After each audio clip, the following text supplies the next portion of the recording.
Okay, hello and good morning. Right, we're going to look at a worked example for activity-based costing. Those of you who were in yesterday's lesson will be aware that my best example is now no longer online, and after a bit of Googling, I found out that the company that created it has actually gone bust. So I've borrowed that resource and put it up here. Okay, so just as in the lesson, I'm just going to talk through this resource so we get an idea of what activity-based costing is. Okay, so just to start off as an introduction then, traditionally companies divided the overheads quite almost randomly. The word that's used is arbitrarily. They said, "Oh, well, we'll split it this way," and there wasn't much evidence to back that up. So overheads, of course, are costs which don't directly relate to the production of the thing that you're making. They're also called indirect costs. So we've got overheads, indirect costs. So, the computer that I am recording this on is an overhead for the college. How does it directly, how much of the cost of this computer gets directly charged to the government in terms of cost for your course, for example. It's an overhead. Rent is another typical overhead. Electricity bills, heating costs, these kind of things. The person that works in reception, how much of I don't know, how much of a pen would, how much of a pen, how much of the person that works in reception, how much of their wage would you have to put on the pen to cover that you're manufacturing if you're manufacturing pens? So these indirect costs, they still need to be paid for the company to make money, but how do we split that? How do we take that out of our profits? How do we account for that? So we're going to have a look at this worked example. Okay.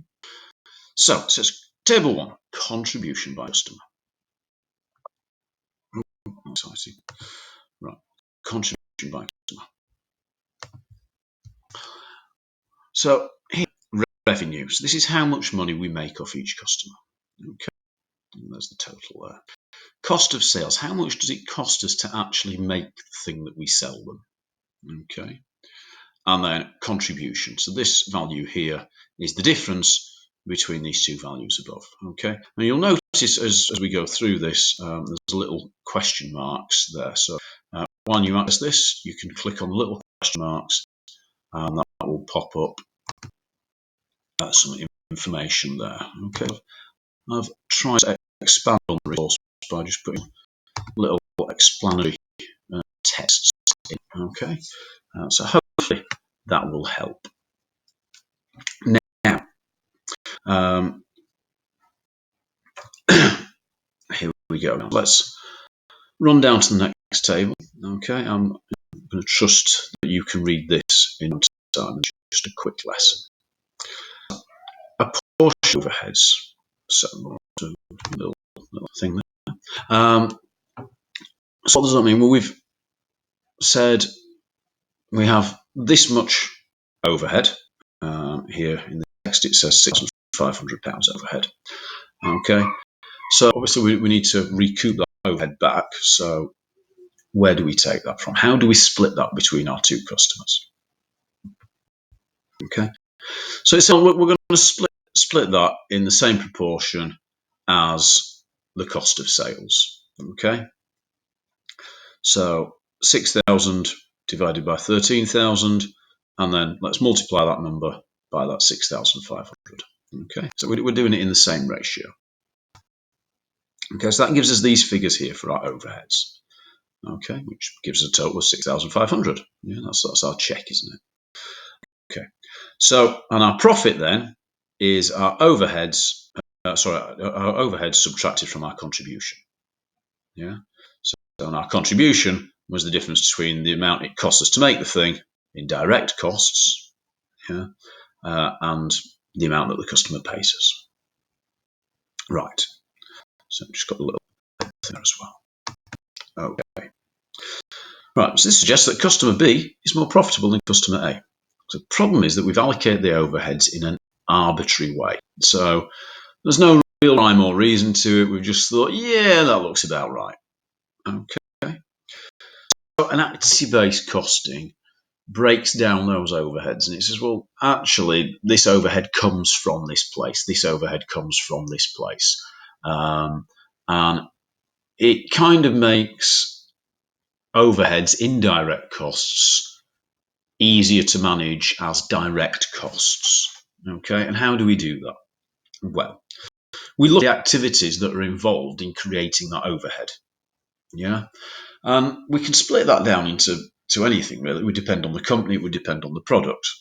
You might go for a much more product-based approach where the activities are hitting it with a hammer, moving it to the next machine, hitting it with another hammer, for example.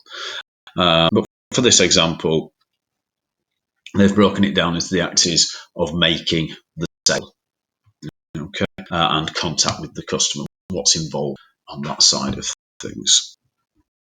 Okay, so they've said, in this example, make calls, process order, pick and pack, ship, that means send it on its way to the customer, and make credit control calls. And as I've said, call to find out why the customer hasn't paid. That's what we mean by that. Okay. So, first of all, how can we measure these activities?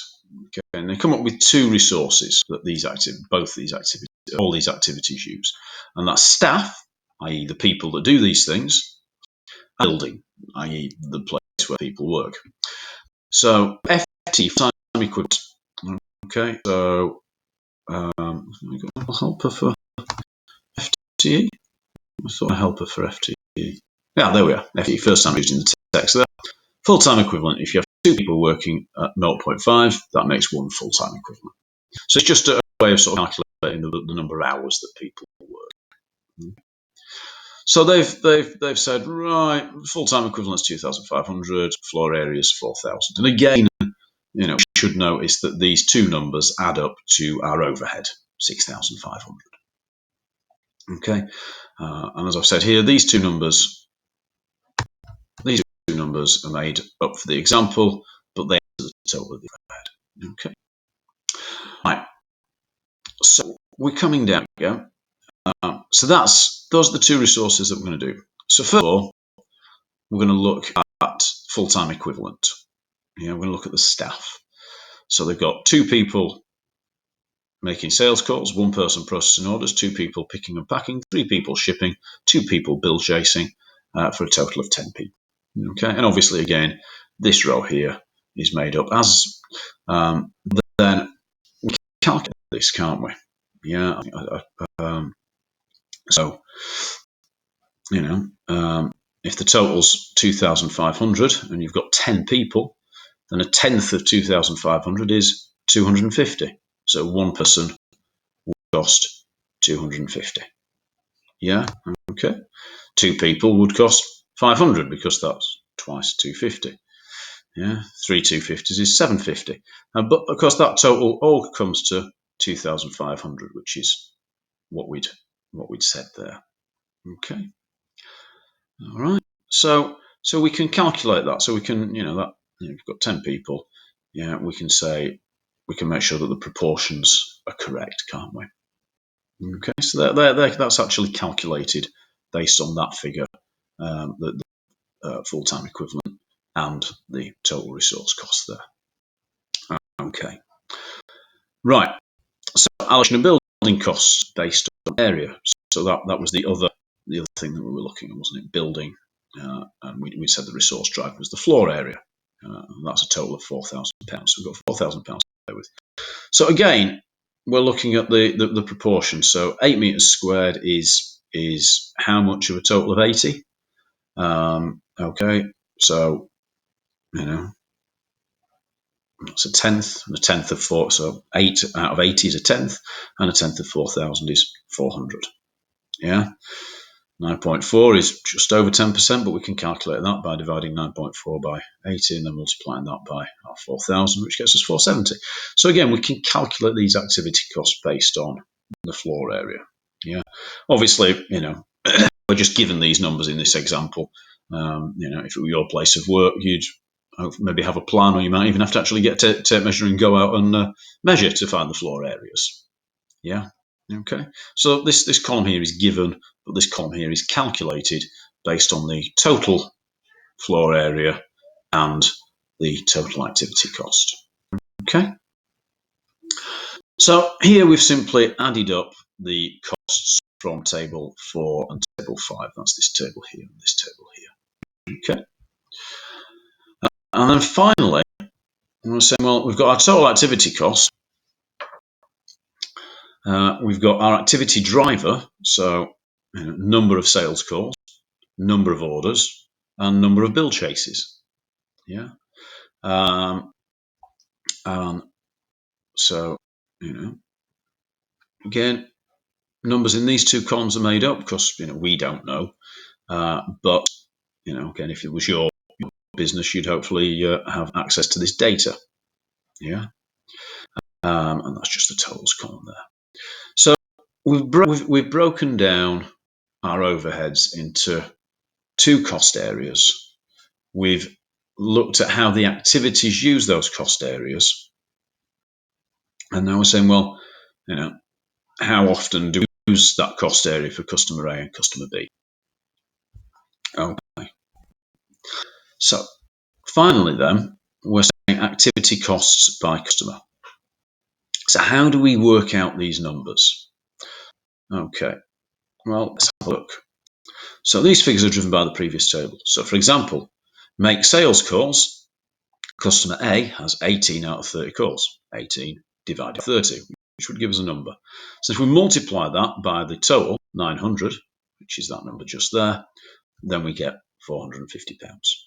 Okay, so yeah, we get £450. Then we either just say 900 minus 450 equals 360, or we could say 12 divided by 30 times by 900 equals 360. Yeah, we'll get the same answer either way.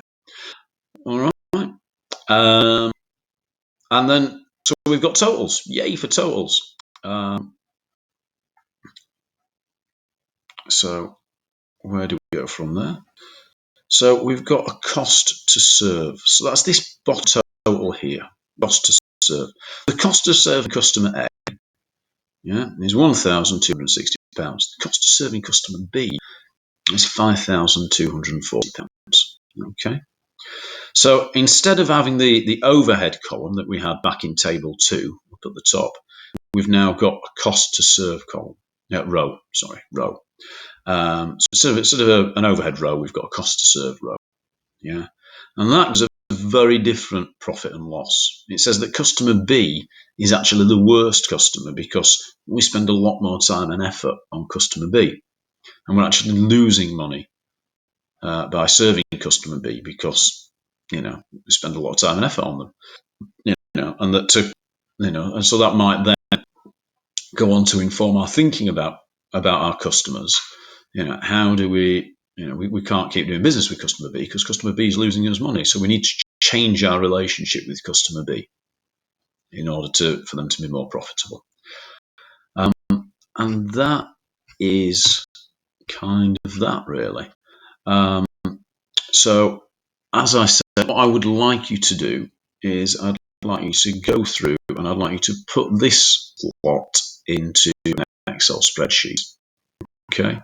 But I don't want you to just copy and paste these into a table. What I want you to do is, for example, here we've got a total. Yeah.